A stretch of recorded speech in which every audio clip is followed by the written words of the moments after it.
The gaming world is undergoing some changes, and while we've always seen some good games in January, this upcoming January, it's really stacked with them. I'm Falcon, and today on GameRanks, the top 10 games of January 2017. Number 10 is Digimon World Next Order, which I don't know if you noticed, but Digimon seems to be back with vengeance. If you enjoyed the mechanics and presentation to Digimon World Redigitize and Digimon World Decode, well, this is an evolution of that. They're actually adding a second Digimon partner, changing the battle system up a little bit, but it's still AI based, and actually has a little bit of influence from Final Fantasy XIII in that you issue strategic commands as opposed to individual commands, and really the whole system actually probably works a little bit better than Final Fantasy XIII's system if you ask me. It's not a carbon copy. It's certainly different enough that if you have played Final Fantasy XIII, it's still worth trying, because Digimon, let's just go ahead and say it, it's not a melodramatic mess. Number 9, Sniper Ghost Warrior 3, which takes the Sniper Ghost Warrior series into AAA territory. It is the first of CI Games series that will feature a budget comparable to an actual modern day AAA game. Which, considering what they did without that kind of a budget, I mean, considering how difficult it is to make an impact on the first-person tactical shooter genre, I'm excited because they have, without the budget, and now they've got the budget. They did very well, especially with Ghost Warrior 2, and are adding a whole slew of ideas and features to the game, like intel gathering missions where players can use drones, hacking via the drones, safe houses, weapons caches, all the types of things that you might expect from larger scale games adapted to the really precise, damn good mechanics of Sniper Ghost Warrior 2. It's open world,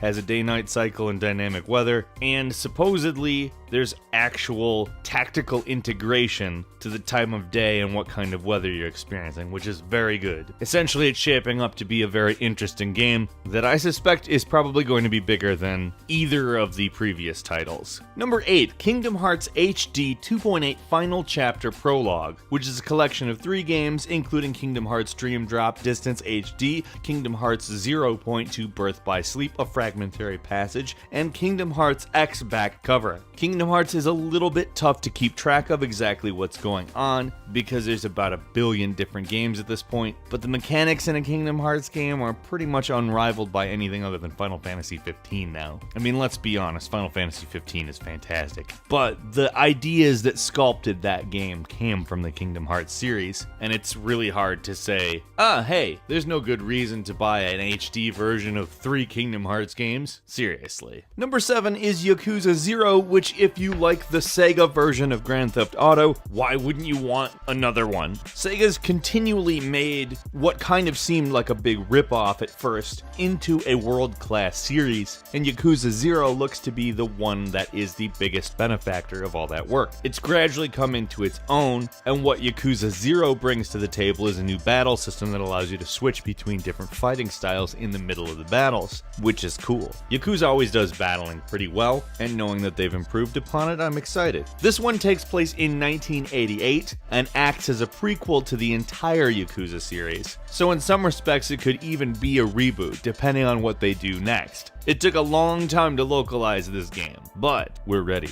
Number 6, Night in the Woods is an adventure platformer that puts you in the shoes of May, who returned to her hometown of Possum Springs. The coal mines there have closed and stuff has gotten kind of interesting. There's paranormal stuff going on, basically. The themes of the game are depression, mental illness, the stagnancy of the lower and middle classes, and the slow death of small-town America, which, right up my alley. Like, this is the kind of stuff I'm interested in, so, and the graphics, oh my gosh, if you need to look at what's going on the screen right now. I love the colors, I love the art style. I have a feeling this is going to be the type of thing that Falcon really likes. Number 5 is Tales of Berseria, which, if you're aware of the Tales series of JRPGs, you know what you're getting. But if I know my JRPG fans, that means, yeah, I'm in. Berseria is using a new version of the Tales series linear motion battle system they're calling Liberation-Linear Motion Battle System, which when in a small zone of battle you can freely move around and gives you context-sensitive stuff to do, like you can walk out of the battle area, block, escape, etc. It's not so different that it's foreign, but there are a couple of minor evolutions that sort of go in with what you normally know about a Tales battle system. It also looks gorgeous, but they always do. They have such a great style and have figured out how to make a game that just, without looking hyper realistic, looks exactly like what I want it to look like. Number 4, a much more traditional looking JRPG, which was a really fantastic game that came out in 2005 for the PlayStation 2. It's been updated to go onto the 3DS, and I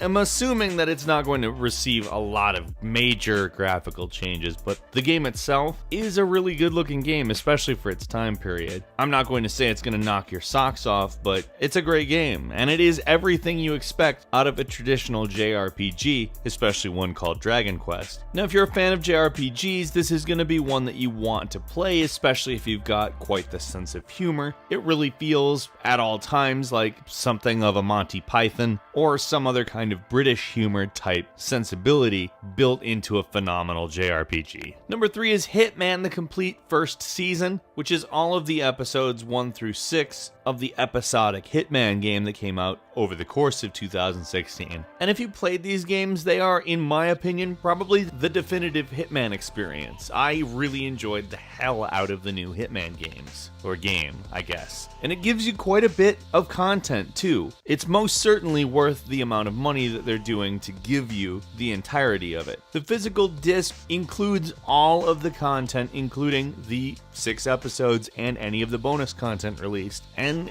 just gonna go ahead and say this, it's great. Like, if you like any Hitman game, play this. It's exactly what it should be. Number 2 is Gravity Rush 2, which takes all the mechanics of the first game and does some serious expansion on it. There's now 3 different gravity styles so that you can manipulate how your character is moving much more different, presumably to deal with more situations, and the game itself is going to be about 3 times as long as the original game. On top of that, the map is 2.5 times larger than the original map. It's a direct sequel, it's picking up right where it left off, and if you enjoyed how unique Gravity Rush is, especially in a sea of other games like it, purporting to be unique, but not really giving you a mechanic that sets it apart, I would say this is a very exciting development, and I cannot wait to play it. And finally, number 1, which seems to be one of the more exciting releases to be happening over the next long while, not just in January. Resident Evil 7 Biohazard is kind of flipping the formula upside down and attempting to make Resident Evil fresh, but not in a Resident Evil 6 fresh way. Like,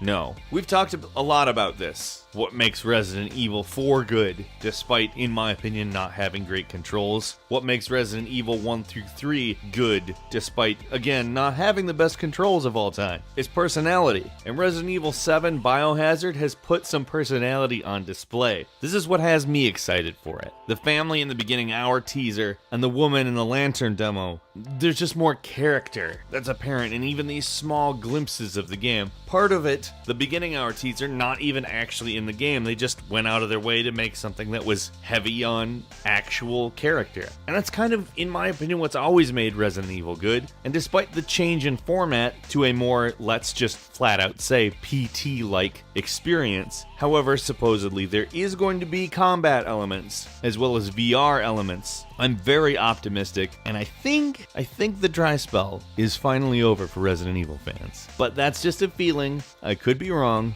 We'll see. Which game are you looking forward to most in January 2017? Let us know in the comments. And if you enjoyed this video, please click like. If you're not subscribed, now is a very good time to do just that. You should subscribe now. We upload brand new videos every single day of the week, and we thank you very much for watching this one. I am Falcon. You can follow me on Twitter @FalconTheHero, and we'll see you next time right here on GameRanks.